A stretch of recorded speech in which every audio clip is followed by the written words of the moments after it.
find, like me, the stairs can become a problem.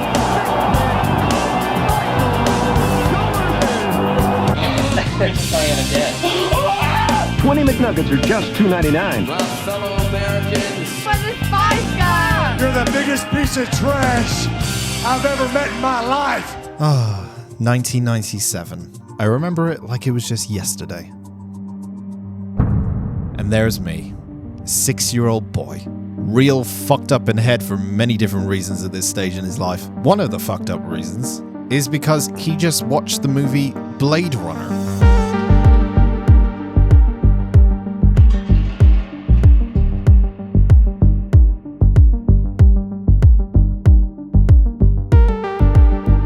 He's 6 years old and he's watching Ridley Scott's Blade Runner. Have you ever heard of a 6-year-old watching Blade Runner? In my apartment paying bills, I had a wife and kids at this point. I don't know, there's something about the feeling of that film and the way it looked in particular that sort of ticked a box with me. At this time, I really didn't have the internet, and I didn't really know how big of a deal that Blade Runner was, how influential it actually was with the years following its release. I just knew it was a film at this early stage in my life that never gave me that sort of feeling before from watching a particular film. Now, at this time, I wasn't the extraordinary gamer that you see and hear today. So in 1998, my inventory consisted of a PS1 with Metal Gear Solid 1 for it. Also, don't ask me why I had Metal Gear Solid 1 at 7 years old. That's even more reason why I'm fucked up in the head. I was learning about nuclear wars and the Pentagon for the first time in my life. Those Pentagon bastards! What are you talking about? And that's all I had in terms of my gaming inventory at this time.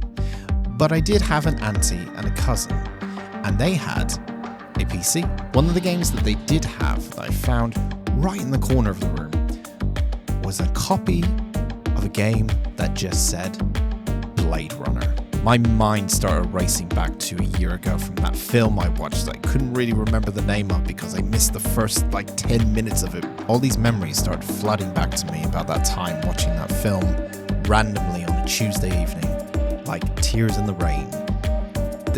That doesn't work either, does it? I mean, flooding back to me works. That kind of works, right? That kind of work. Flooding back to me. I mean, I knew I had to play this game. I wanted to really, really play this game. I wanted to be transported back to 2019, Los Angeles. Play as Deckard, hunt down replicants. It had to be played, and I was excited. So long story short, they eventually moved house. They took the PC with them. They took the game with them. When I went to visit them again in their new place, I didn't see the copy of it. When I asked where the copy was, they said, I don't know. Couldn't find it anywhere. I didn't still have a PC at this point, so I was regretting that decision to not just play it then and there for the rest of my life. I don't know why I didn't do it when I saw the game. I had time to do it. I could at least got about 2 hours in maybe. But no, I never saw that game again. I don't know why I included this as the intro to the video, because it just ends with me not playing the game. There is a point to it, though, because it's like that was where my childhood love for this game. I didn't even play the game and I already loved it. I mean, you can't get a more romantic story than that in terms of video game relationships, can you?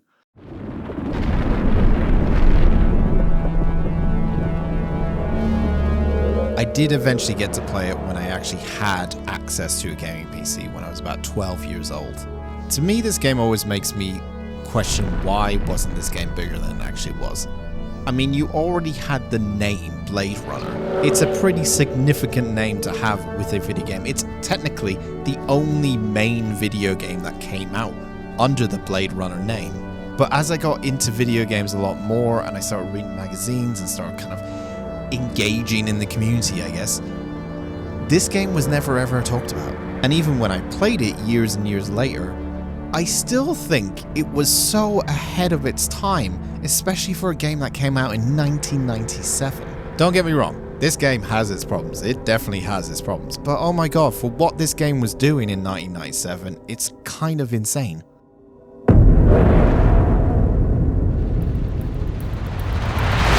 In 1992, Ridley Scott released one of the most celebrated sci-fi films of all time, Blade Runner. This is based off Philip K. Dick's 1968 novel, Do Androids Dream of Electric Sheep? What you need to know about Blade Runner is to go watch it. If you're a fan of film, go watch it. If you're a fan of visuals, go watch it. It is a visual art piece of a film. It's praised not just for its setting and visuals, but for the music, the characters, and its questions about humanity itself. However, if you are allergic to films before the 2000s era, this was later followed up 35 years later in 2017 with Blade Runner 2049. You might have seen it.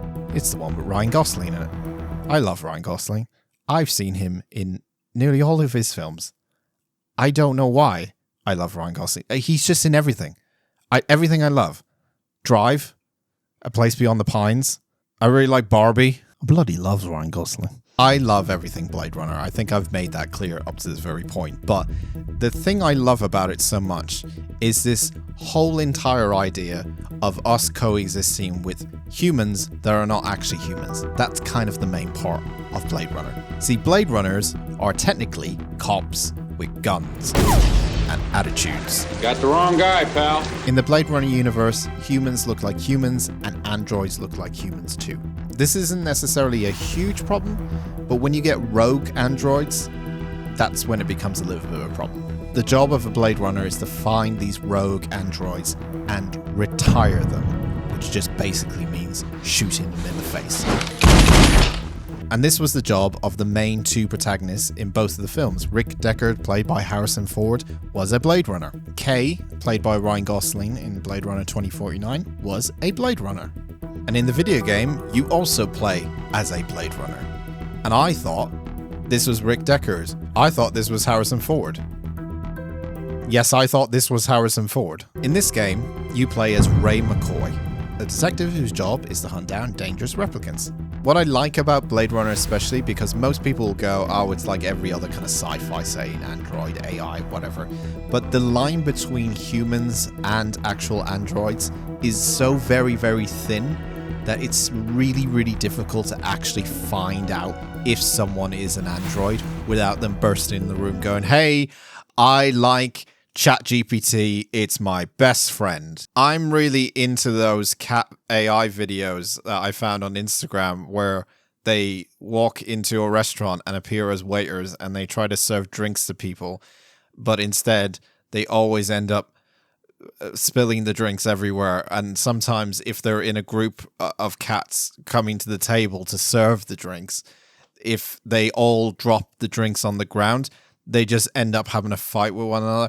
I'm a big fan of those videos. There's actually quite an interesting backstory, or I would say complicated backstory to how this game actually got made. It originally got pitched to Electronic Arts, Sierra and Activision, and then Virgin Interactive came along and they said they'll take the project on. However, the entire game seemed to be delayed forever in terms of getting off the ground because one of the main things was that they didn't want the game to just be a one-to-one copy of the film itself. There was all sorts of different deals where some people own the rights to this, some people own the rights to that, so they couldn't get it off the ground. They couldn't include any footage from the original film, and the film's soundtrack was completely off limits. So they had to recreate the soundtrack, but not recreate the soundtrack. It was an interesting partnership though, Westwood being the ones known for Command & Conquer at this time. It was interesting to see how they'd actually take on a sci-fi noir universe like Blade Runner, especially with a brand new character. VR 61661, report to precinct headquarters, code 3, repeat code 3. I was just finishing up my 12 out on patrol when I got the call. Welcome relief considering that the most action I'd seen all night was a schizoid grandmother doing the shimmy in her underwear in the second sector.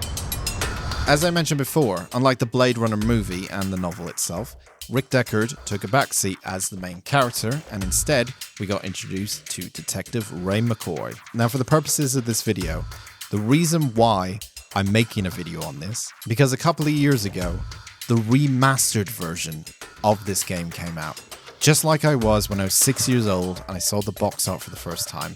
I was excited, I got flashbacks, I bought into the nostalgia. And then I saw the Steam reviews. So because it was a remastered version, they updated the photos or the art style for the game just on the kind of box art. I suppose we don't really have box art anymore. We don't really have box games anymore. But compare this box art. This is the original McCoy, the OG McCoy, the Ken doll McCoy, the guy she tells you not to worry about McCoy. And for the remastered box art, we got this. Oh God, no. This guy looks like he smokes 20 a day, and I've met him in a dark alley. The good news is they didn't actually change the actual character in the game to this. Now, you might be wondering, well, what's remastered about? Again, we will get to that. There's a reason why the Steam reviews were very bad, okay? So to me, this look is the original McCoy. I have the original PC game box along with the insane, at the time, 4 discs to fit this crazy game onto. 4 discs for a PC game was nuts. Also, side note, I just remembered this. When I was 12 years old, all right, when I got this game properly for the first time, I looked at the back of the box and it said 4X CD-ROM drive. Okay? So that was a reference to there's 4 discs in this game, so you're going to need to use 4 discs. I read that as you needed 4 CD drives, like 4 of them stacked on top of one another with all 4 discs inside, like some sort of Windows 98 supercomputer that only the rich kids could get. Now, the enhanced edition currently, in its current state, is pretty okay. You get the original game in it. Why it's called enhanced is an interesting question, you may ask, because they enhanced the game. Kinda. What they seem to do is get rid of the film grain more than anything. It's sort of like the background. So everything's kind of pre-rendered in a way. You got pre-rendered backgrounds. When you switch on the kind of remastered version of this game, it just makes everything look a bit more smooth. It's the equivalent of someone like washing your windows, and you're really glad someone washed your windows, but they failed to do like the last wipe. So you've got all the marks on the windows. So your windows are clean, but you still have those, like, you still have marks on there. So it doesn't make much of a difference. Your windows still kind of look in a way. Why am I using a cleaning windows analogy? Really, Dan? It doesn't look particularly improved, but a couple of updates later, they just said, right, we've included the original game with the original look because we fucked up the enhanced version of this. Goodbye. A big thing in this game is the motion capture. This is kind of why this game looked especially ahead of its time for a PC game. The cutscenes at the time were insanely good, like movie-like quality. The characters themselves outside the cutscenes are a little bit more blurry. Voxel graphics, if you know what that is. Voxels are just lots and lots and lots of different pixels on these characters. They do all these gestures, especially when talking to one another, but they use the same 5 fucking animations that I think I've seen fucking McCoy do. But yes, the whole look at this game was outstanding. Absolutely outstanding for its time. Again, it's kind of what drew me to Blade Runner the film in the first place, and it's also the thing that drew me to the game. There's also a couple of cast members from the original film that are actually in this game. This game is voice acted. I am Murray, the invincible demonic skull. Let me tell you something about the point-and-click genre. At this time, 1997, there was so many point-and-click games. See, I don't like point-and-click adventure games that much. I did originally, and then I kind of grew bored of them quite quickly. Early on, I did enjoy it, but I just got bored of them as time went on. What makes Blade Runner different to every other point-and-click game? You are a detective. Your main thing is to detect. What you are investigating exists around the room. In some cases, because of the graphic style, and especially I noticed this more in the remaster version than I did in the original game, a lot of things just stick out because they look like items that you probably can pick up. They just, because of the pre-rendered backgrounds, they had to basically put like a JPEG file on top of it. It does not tell you to pick up a certain clue. It does not tell you if you leave an area, wait a minute, you might have forgotten something. Sometimes, in some conversations, you can only ask 1 or 2 of these questions before the other person gets annoyed that you're talking to them. In the arms of the angel. You have a car. You can travel around the city. You get nice little cutscenes in between different locations. You have a dog that you can feed until it cannot feed no more. You can shoot in this game. You can kill people.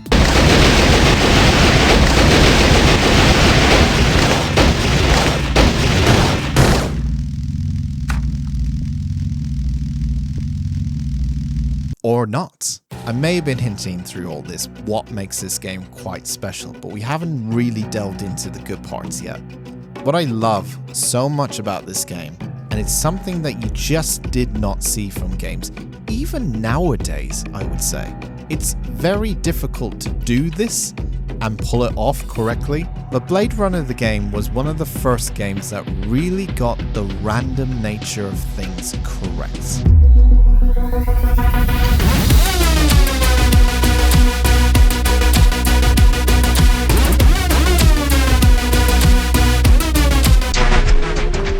This hearing yours?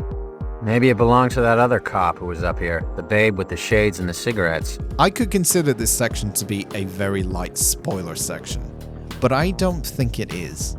The thing about this game is, it's different every single time you play it. And you might be thinking, oh, was it the choices you made? Sure, there were some choices I made that were different from the first time I did it. However, it's very rare for a game to not just give you different choices to choose in the game itself, but also to present you with different things every time you play.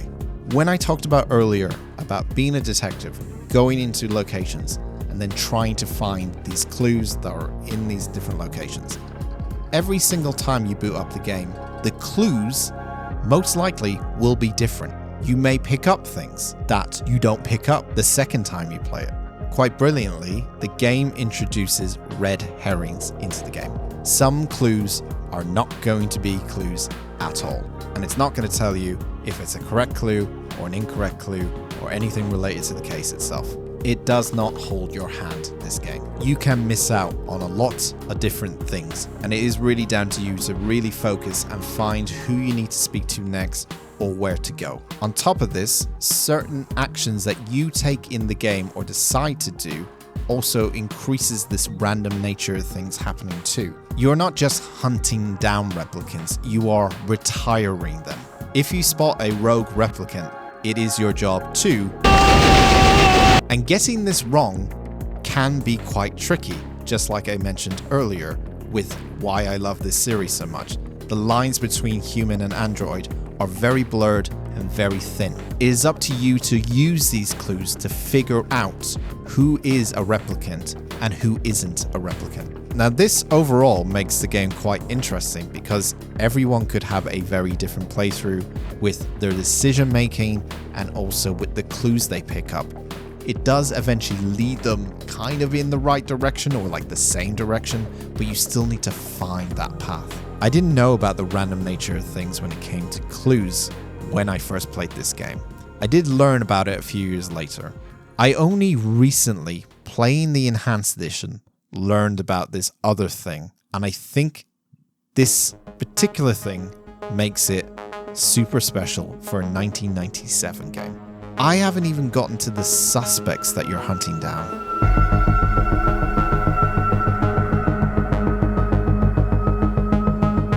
See, the game also includes a random suspects list. We talked about androids and humans and the lines between finding out which is which.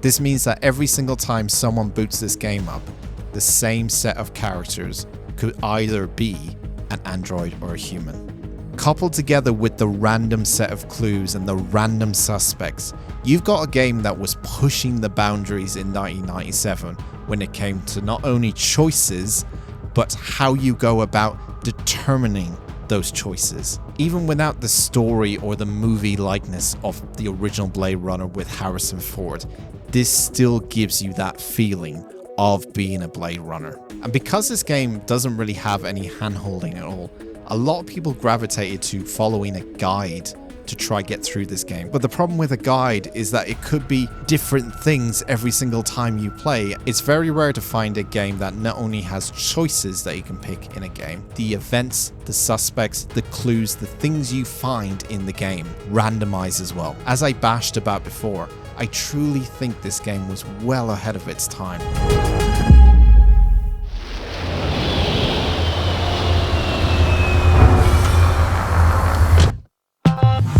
The Blade Runner series has given me a lot. It was one of the first films I saw that really wowed me in terms of filmmaking.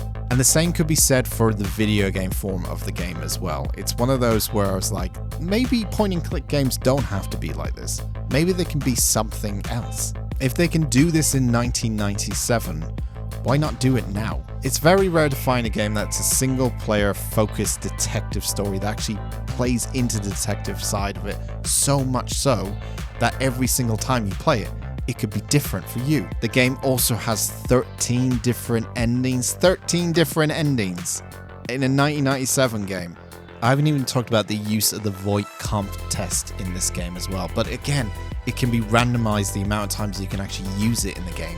There's other elements of this game that I would like to talk about, but I don't want to spoil it. It's one of those games that I wish people would play a lot more.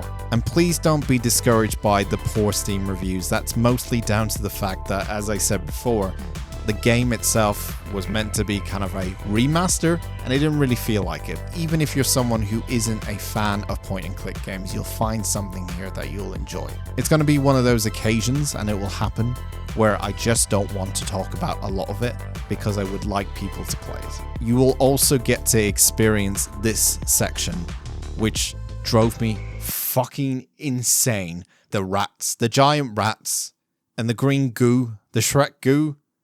There's that section alone drove me nuts. Like, there's so much in this game I haven't talked about. To boil it down, I love the randomness of this game because it truly makes me feel like a detective, like a Blade Runner. I don't like to use the word hidden gems a lot. I like to call this game a should've. It should have been bigger than what it was. It did alright, but it should have been a more praised game than what it was. But I think the mechanics and the way this game plays is definitely something that should be celebrated for what it tried to do, because I think it's incredibly ambitious and they did a pretty good job with it. So here's to you, Kendall McCoy. I will always love you.